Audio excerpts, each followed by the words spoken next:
Tonight, the bombshell details from a congressional report into the man Donald Trump wanted to be his attorney general. The idea that's even remotely appropriate is disgusting.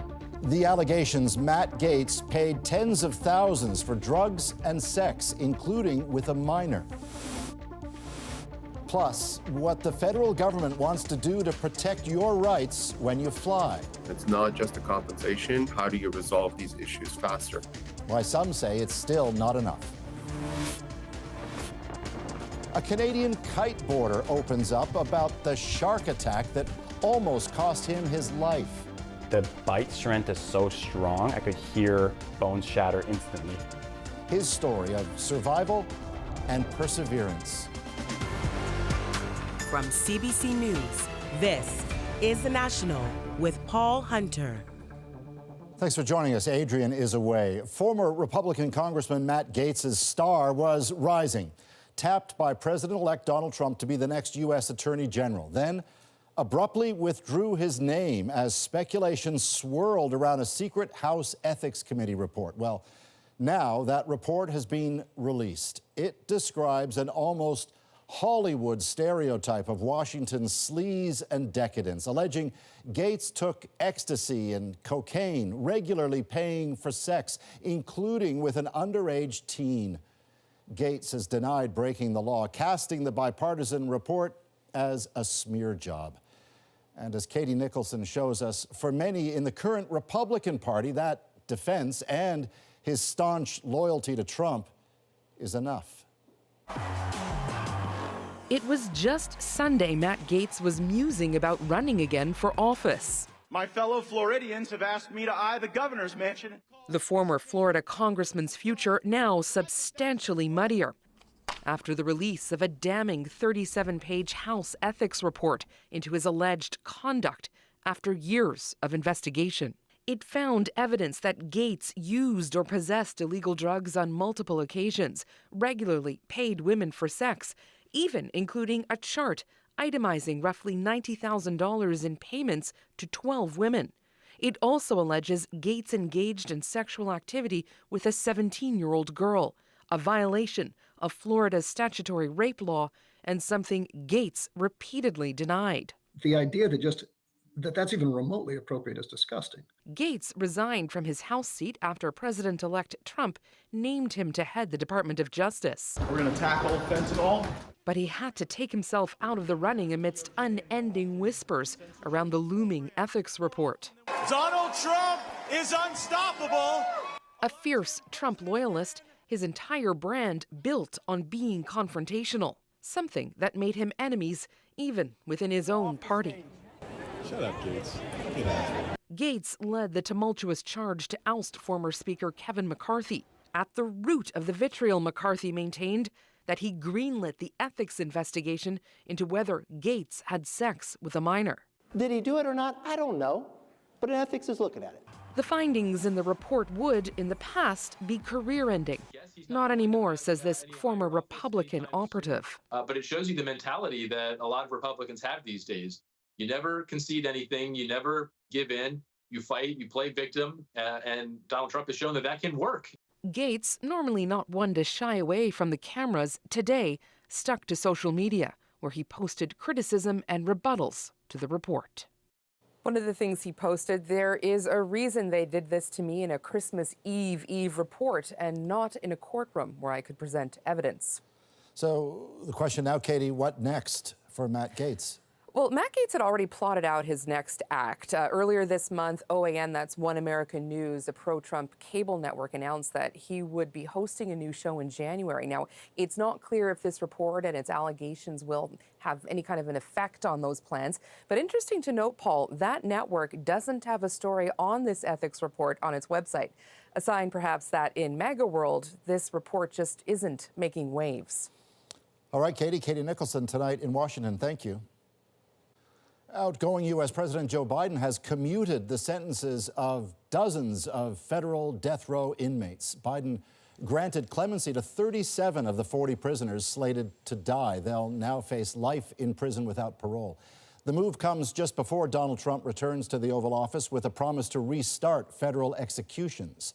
The 3 inmates left to face the death penalty include the Pittsburgh synagogue shooter, the Charleston church gunman, and the surviving Boston Marathon bomber. Luigi Mangione appeared in a Manhattan courtroom today to face state charges for murder and terrorism for killing the CEO of United Healthcare. His plea, not guilty. And as Mike Crawley explains, his lawyer took aim at the spectacle of crime and punishment his case has already become. Handcuffed, shackled, and wearing a crew neck sweater, Luigi Mangione is escorted to a New York City courtroom, where he is told he faces multiple charges, including first-degree murder. How do you plead to this indictment, sir? Guilty or not guilty? Not guilty. Mangione is accused of gunning down Brian Thompson, the CEO of United Healthcare, as the executive arrived at a Manhattan hotel for a shareholder meeting earlier this month. Mangione's lawyer says he deserves the presumption of innocence. I'm very concerned about my client's right to a fair trial in this case. He's being prejudiced by some statements that are being made by government officials. She's talking particularly about New York Mayor Eric Adams, who showed up when Mangione was brought back to the city following his extradition from Pennsylvania. He was on display for everyone to see in the biggest staged perp walk I've ever seen in my career. It was absolutely unnecessary. Whether all the pretrial publicity actually jeopardizes Mangione's right to a fair trial is up for debate. If it prejudiced potential jurors, it could have done so just as much in favor of Mangione as against him. On display outside the courthouse, support for Mangione and rage at healthcare companies, a theme that is drawing criticism from some top U.S. officials. The rhetoric on social media following that murder is extraordinarily alarming. It speaks of what is really bubbling here in this country. Luigi, do you have anything to say? Luigi, want to say something? Mangione faces both state and federal charges in the case. The state charges are expected to go to trial first. The federal charges carry the possibility of the death penalty. Mike Crawley, CBC News, Washington. Justin Trudeau met virtually today with his Cabinet Committee on Canada-U.S. Relations as members of his own caucus continue to call for him to step down.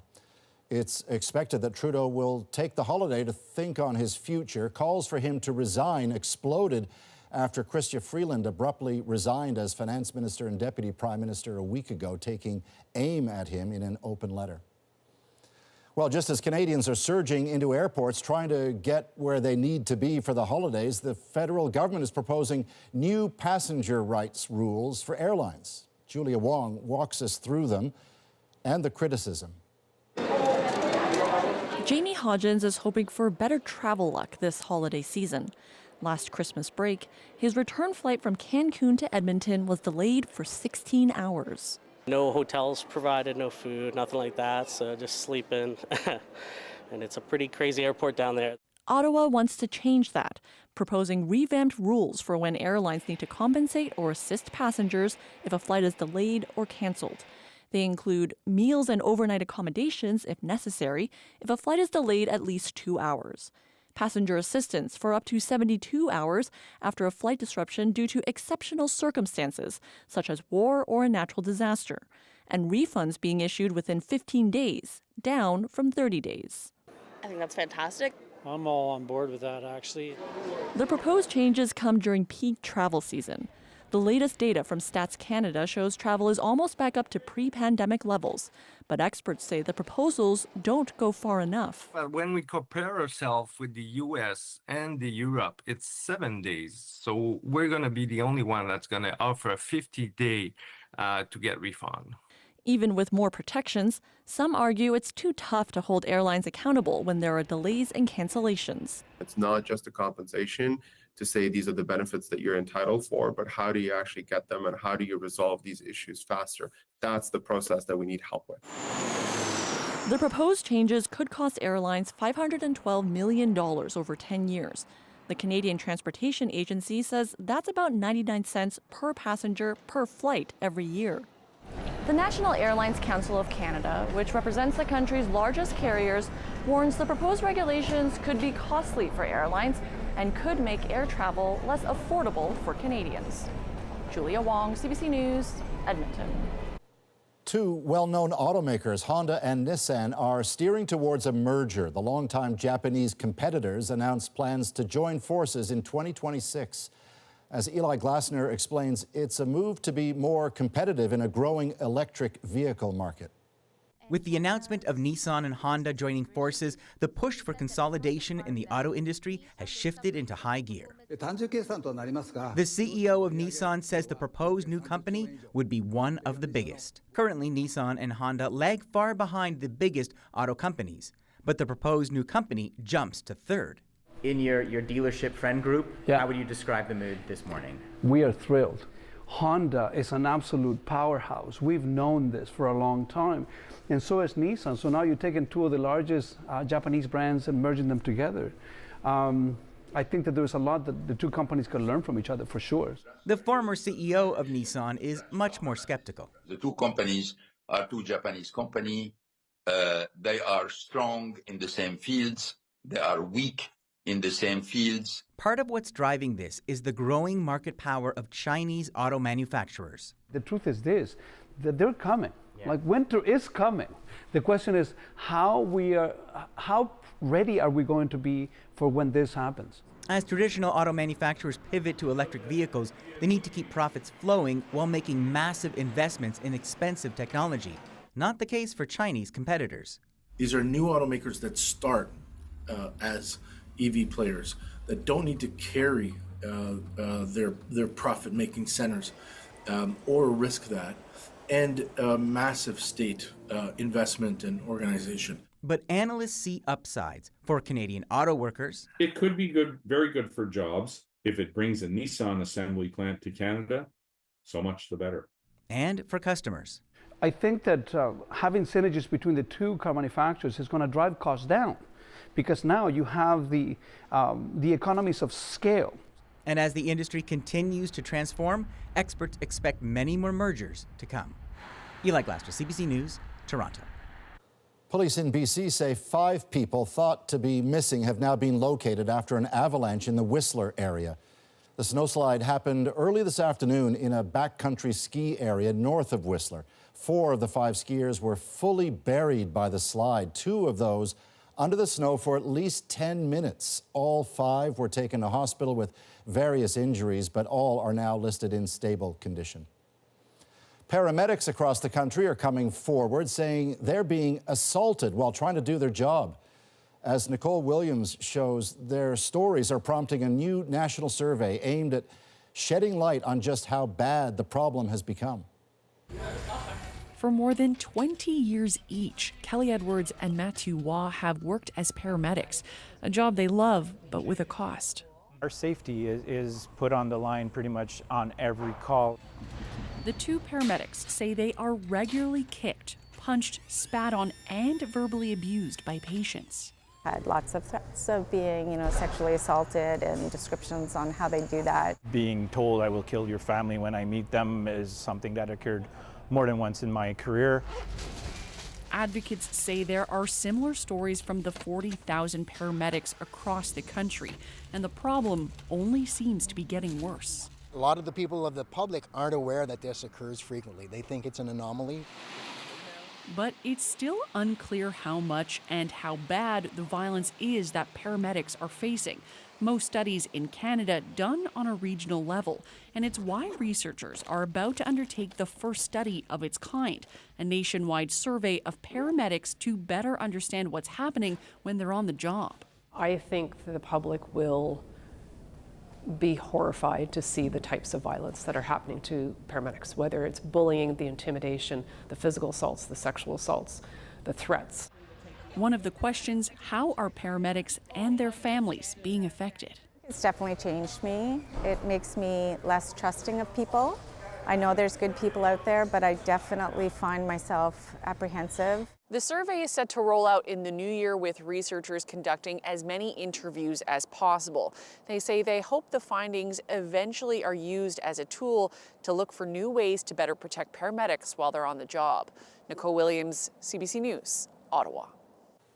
Well, if you're feeling under the weather these days, you're not alone. An increasing number of Canadians are suffering from respiratory viruses. And as Jennifer Yoon explains, the worst of the season may still be to come. Across Canada, respiratory viruses are on a gentle upswing. And with people gathering over the holidays, immunologists are worried. It's not any one single virus, but really a combination of multiple viruses that are making people feel ill, but also, straining our healthcare system. In Alberta, the number of sick kids are pushing some Calgary hospitals over capacity. Alberta Children's Hospital has added 37 extra beds to deal with a surge of children falling ill. RSV is the main driver of the wave, say health officials. Among infants, RSV can lead to complications and hospitalizations, while among those over 65, influenza can quadruple the risk of heart attack and triple the risk of stroke, and flu cases are expected to increase. We know in the weeks ahead, most of the country will be reporting a more significant burden of influenza. As for COVID-19, while it's unclear why there are fewer cases now than usual this time of year, Bogosh says it's still making the rounds and another wave could be around the corner. We're not seeing the same degree of rise of COVID that we have in past winters. It's probably bound to happen at some point. We're just not seeing it at this point in time. One way to stop the spread of viruses, experts say, is by getting vaccinated. Through October and November, this pharmacist used to give flu and COVID shots every 15 minutes. But on this day, I'm the only one getting a shot. Okay, big breath for me. In December, we noticed that it sort of just drops off on a cliff. People who want their vaccines have already had them. Another way to curb the spread of respiratory viruses, avoid gatherings if you're feeling unwell. Jennifer Yoon, CBC News, Toronto. Former U.S. President Bill Clinton has been admitted to a Washington hospital suffering from a fever. The 78-year-old is there for testing and observation, according to his deputy chief of staff, and is said to be in good spirits. Clinton was president from 1993 until 2001 and recently helped campaign for Kamala Harris. Supporters of the terrorist group Hezbollah are mourning its dead fighters amid a fragile ceasefire with Israel. But will the militia rebuild now that its backers are weakened? A BC community is rejecting its province's time zone and opting to go with its neighbors instead. You invite somebody over and they're either an hour early or an hour late. And a reunion that impressed us so much it made our moment count down. Ridiculous! We're back in 2.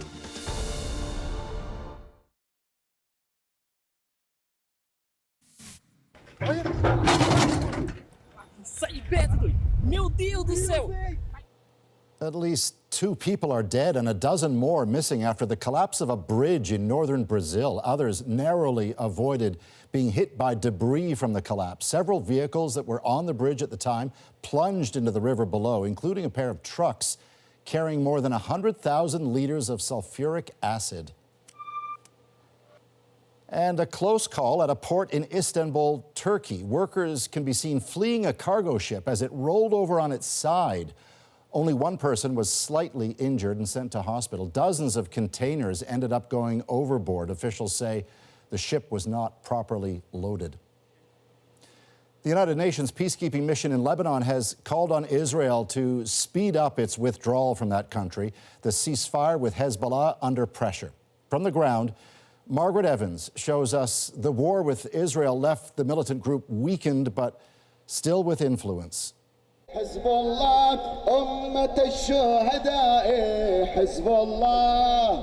The town of Majd al-Salam in South Lebanon, burying its dead.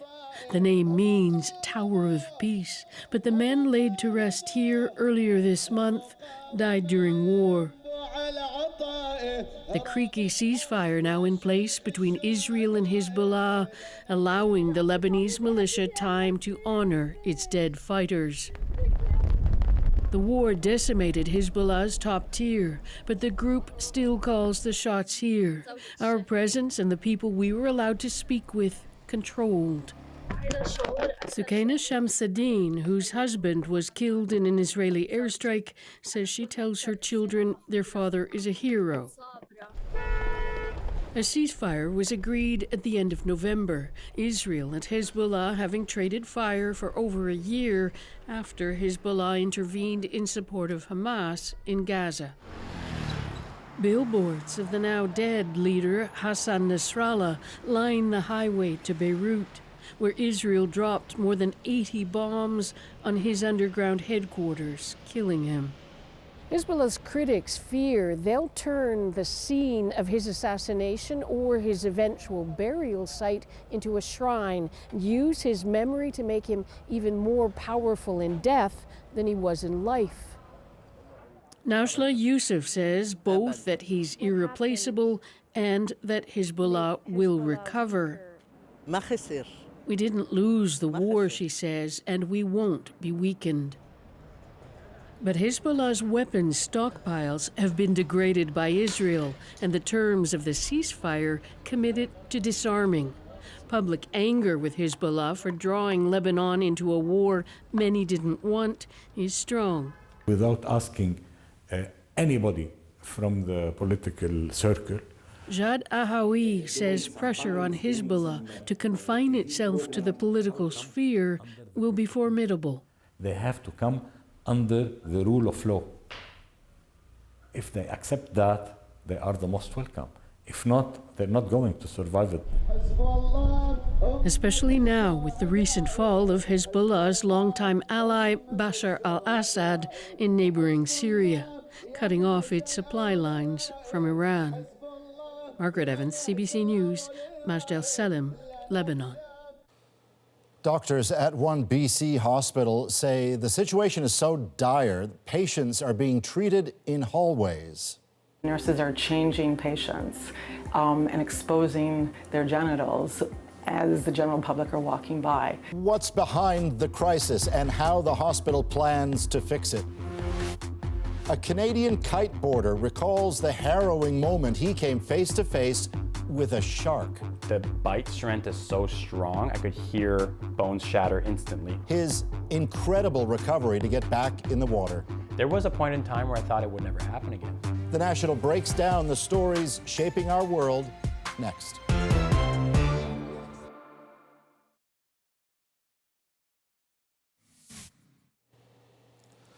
Wow, a spectacular sight at the summit of Hawaii's Kilauea volcano, which began erupting early Monday morning. It's one of the world's most active volcanoes, the most immediate threat, volcanic gas that could reach homes downwind.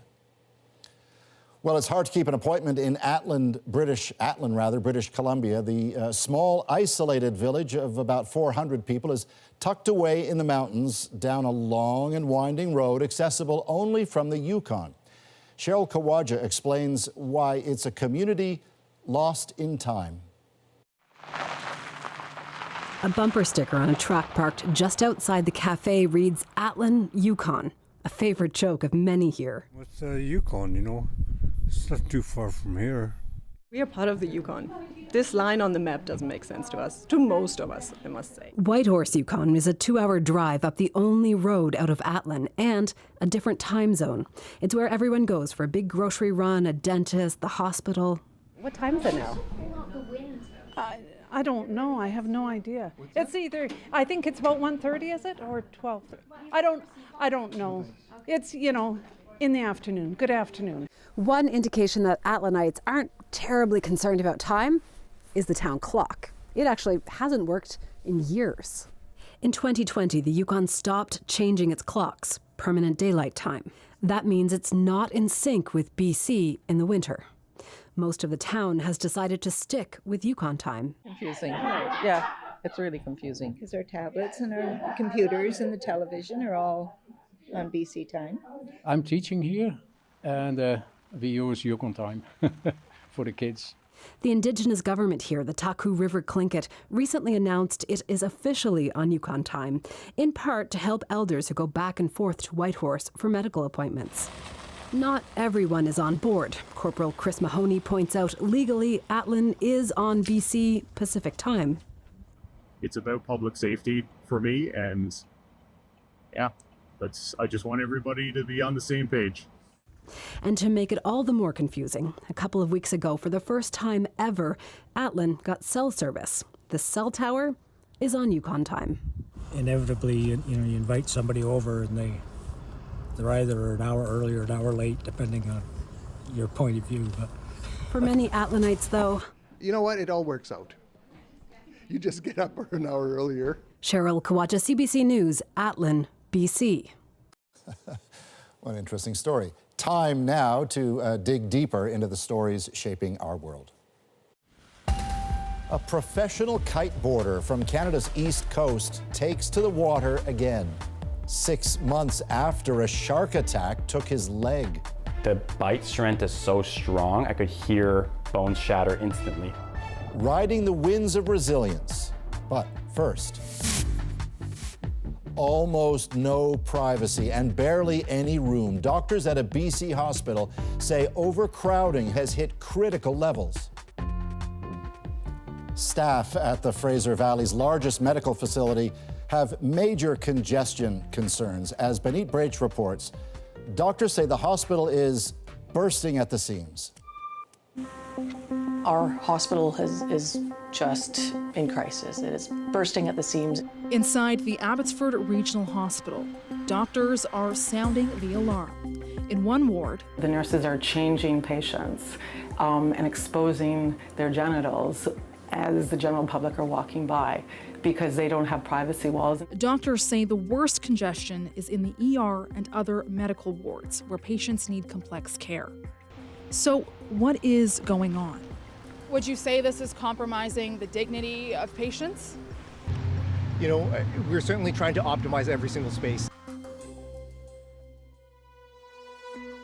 Dr. Michael Newton is an ER physician with 32 years of experience in Abbotsford. He credits staff for doing their best, but congestion is the worst he's ever seen. Patients crowded into a small cubicle with no privacy, patients having no option but to use a commode or to go to the bathroom in front of other patients. My number one stressor right now is seeing patients that are being cared for in areas that were never designed for inpatient care, out of necessity.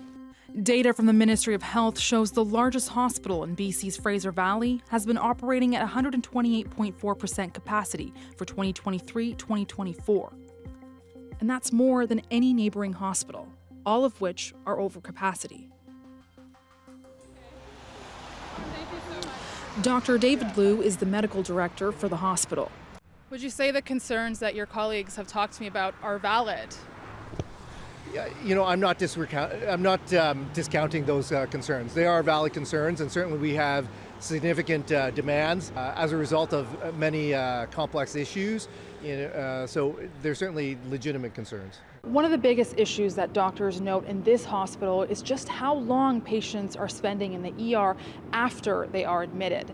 Data from the Canadian Institute for Health Information found that 90% of admitted patients this year spend up to 114.9 hours in the ER, almost 5 days, which jumped from 87.2 hours in 2019.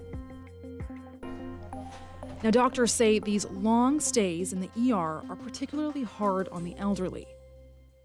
If they're not confused when they come in, they certainly end up confused often after a few days because of the environment that they're in. And we know that patients that develop delirium often end up with a prolonged hospital stay or a poor outcome.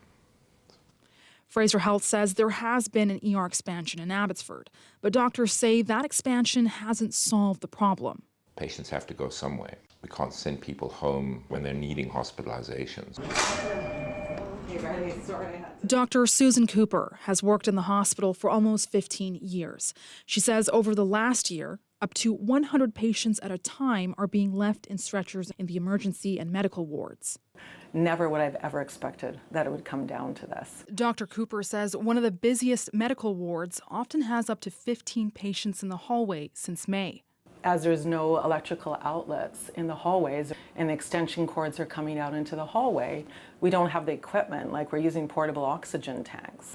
I know the work environment's quite challenging with the increased demand in terms of the patients, the number of patients that are presenting to hospital, and certainly the increased rates of hospitalization that we're seeing.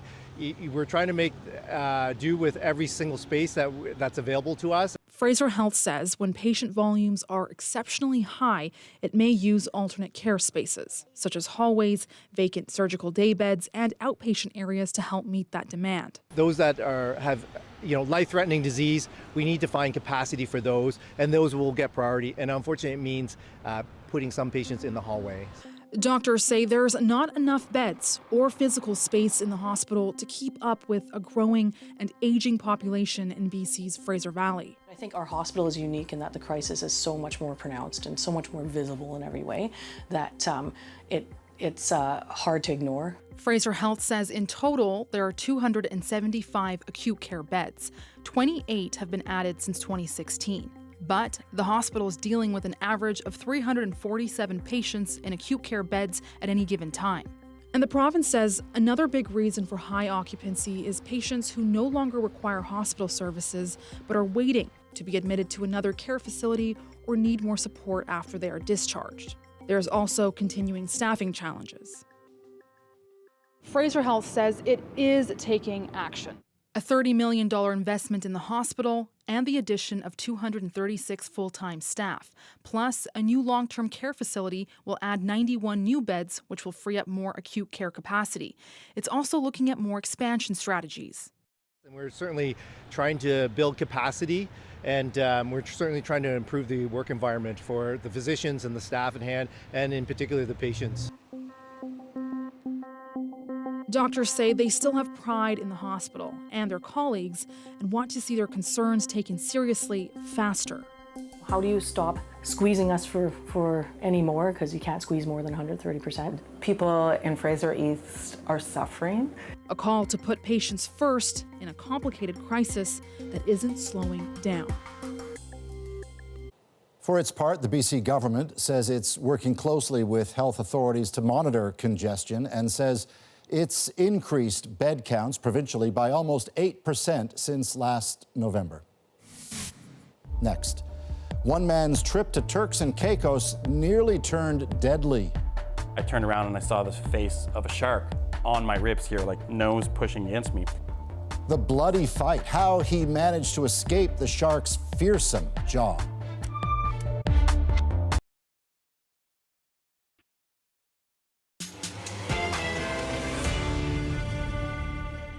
Six months after a shark attack left him without a right leg, a professional kiteboarder from PEI is back on the water. There was a point in time where I thought it would never happen again. After months of rehab, Lucas Arsenault is doing what he loves, crediting his own positivity and support from loved ones.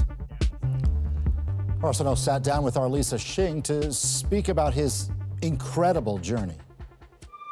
He just latches onto my knee. The bite strength is so strong, I could hear bones shatter instantly.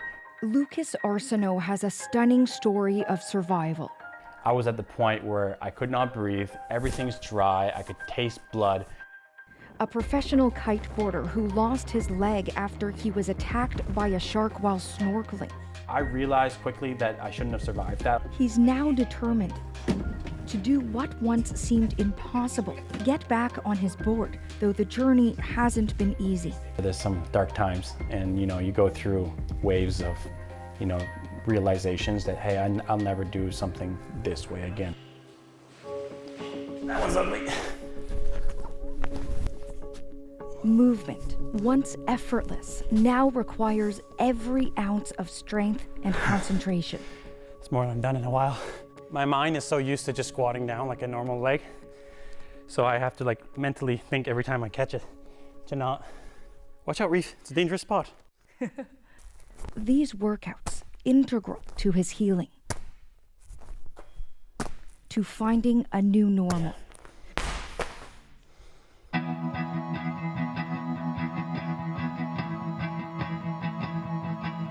Lucas Arsenault, kiteboarding since he was 10 on Prince Edward Island, then going professional, traveling the globe, winning competitions, lived for the wind and water.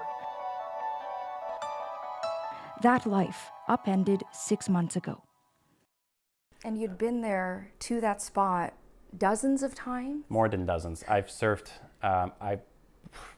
hundreds and hundreds of hours. It's at the exact same spot. Where the wave breaks, it's on the peak, is where everything happened. It was supposed to be a quick trip to Turks and Caicos, where a group of them took a boat and went snorkeling a little more than a kilometer offshore, a place Arsenault had seen nurse sharks before, but nothing like what he encountered that day. Got smoked in the ribs really hard, and I was like, the first thing that came up to my mind was like, I think a boat just hit me. But then I turned around and I saw the face of a shark on my ribs here, like nose pushing against me. And I was like, oh my God, that's a huge shark. And he just latches onto my knee, and I could feel, obviously it's just ripping skin, and the bite strength is so strong, I could hear bones shatter instantly. My leg was a cookie, right? It was just like shattering. I'm like, oh my God. 27, life's over, done. Like, there's no chance I'm getting out of this, right? And I'm punching it as hard as I can because my natural instinct is like, I need to get out of this. So what I did is I put my foot and my hand in his mouth too, my other leg, to try to pry it open, right? To get my leg out. Your adrenaline's going. Exactly, like you're not feeling any pain at this point. You're just rushing to try to do the best you can. Then he is still holding on, but brings me back up. So I'm like fighting it, running out of air. I'm dying, this is it. I come back up to the surface, and then I magically get another breath. And this is what really saved my life, is there was so much blood around that I couldn't see the shark. I couldn't see anything. And then all of a sudden he pulls me down again. So I'm going down for like round 2. I was able to see the shark clearly, and I saw the eyes. And that's what allowed me to get out, because I was able to poke his eyeballs. And then as soon as I made him uncomfortable, he let go. As I got pulled into the boat, that was rough because I had to look at my family and think that was my last moments. His now fiancée, Jory McIsaac, quick to act, created a makeshift tourniquet from a rash guard to try and stop the bleeding. It was traumatizing itself. In the water is where when he was in the water is where everyone felt the most helpless. When we had gotten him back on the boat, it was like you could do something. Once at shore, Arsenault credits a miracle. A doctor just happened to be there with an oxygen tank and proper tourniquet, reassuring him he would live. As soon as he gave me that confidence, my mind shifted from like, might die to I'm not dying. Like, this wasn't an option to me anymore. During a 9-hour surgery at a hospital on the island, doctors amputated his right leg above the knee and spent hours fixing nerve and tendon damage in his remaining limbs from trying to pry open the shark's mouth. I remember opening my eyes and having fought for your life for so long, I could not move a finger. Like, I just had no energy to move any parts of my body. Just everything was consumed to the max.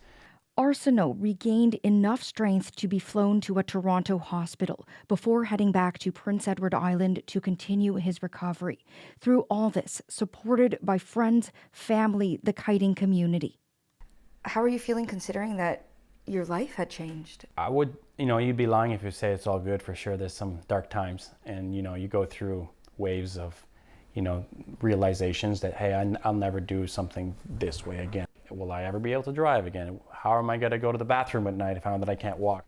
Well, considering kiteboarding was your job. I knew my life had changed for professional, career-wise. I realized quickly that I shouldn't have survived that. Like, if we ran that back 100 times, I know I'm not going to make it 99. There's just too much that happened. And like, if you're going to face a 1,000-pound tiger shark and you come out as I came out, like you're pretty happy in the end, which is weird. That mindset, key to Arsenault's recovery. First a wheelchair, then a walker. Finally, at 10 weeks, those first tentative steps. At every step, it's been a milestone. Just having the wounds closed and going to take a shower was the best feeling of my life. Hundreds of hours of rehab, slowly building his strength. I can't get over how nice this feels. Testing out what his body could do, and at times, pushing his limits. He gradually found a way to be active again. Got the leg going here. And just 3 months after the attack, a huge moment. What was the feeling like being back on the water? Just gratitude, just happiness. You go through so many waves of emotions, and you kind of try to imagine yourself back on the board. And there was a point in time where I thought it would never happen again. This is the part that never quite feels normal. This part? Yeah. Can you feel it? No, just mentally. Just a weird... Part of his body now. It needs tune-ups, adjustments every few weeks. I feel like it could make a difference. That's a deadlift and not have it hack off. It does make a difference. Especially for someone who has above average ambitions. For Lucas, the goals are going to be like, how far can we get him back to his pre-life? Like, he's not going to be walking 10 steps. He probably wants to walk 10K. So from walking to kiting, is that a normal rate of improvement? It's exceptional. It's an exceptional story. And then so to observe it, like, I can't say if it's normal or not normal. No one else is kiting with that level of amputation in PEI, maybe even in Canada. I had to cut my wetsuits to like fit the leg in, you know, stuff like that. So bit by bit, he's adapting to this new reality. And recently, a trip back to Turks and Caicos to make peace and new memories. It was, you know, it's a little emotional to go back the first few days, but honestly, it was much better than anticipated. That was probably pretty therapeutic in a way to Very. go back and close the loop in a way, right? I didn't do something that I regret. I lived my life, went snorkeling. I still would have gone snorkeling that day. You'll never know what happened. I might not snorkel again for a little while or ever, but you know, just there's no regrets. Nothing I would change. It's just what life threw at me for now. So because he's a high-level athlete, Arsenault actually has different legs for different activities. And the fact is, prosthetics technology is really quite advanced. For example, there are sensors inside the knee to sense what the user is trying to do to help stabilize or help them transfer the weight. And so Arsenault says a big part of his recovery is a result of this technology.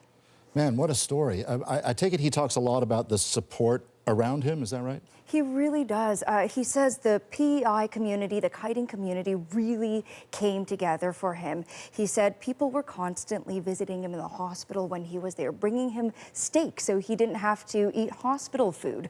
Breweries named beers in his honor. People started fundraisers online. And so he says really, he doesn't remember there being a moment that he was alone in the hospital. And I'm struck by his positivity, you know?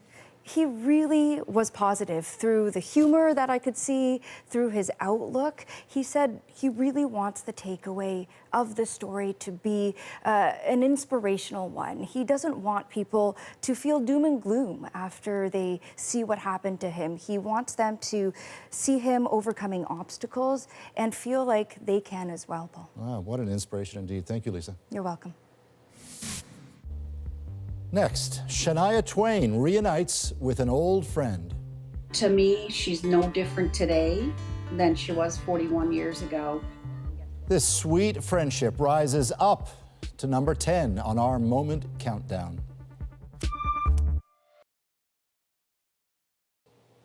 Well, this holiday season, The National is bringing you a countdown of the most popular moments from this year. Seeing a friend you haven't seen in years always feels good, but what if that friend is Shania Twain and it all happens on stage at a concert? Man, it feels like a moment.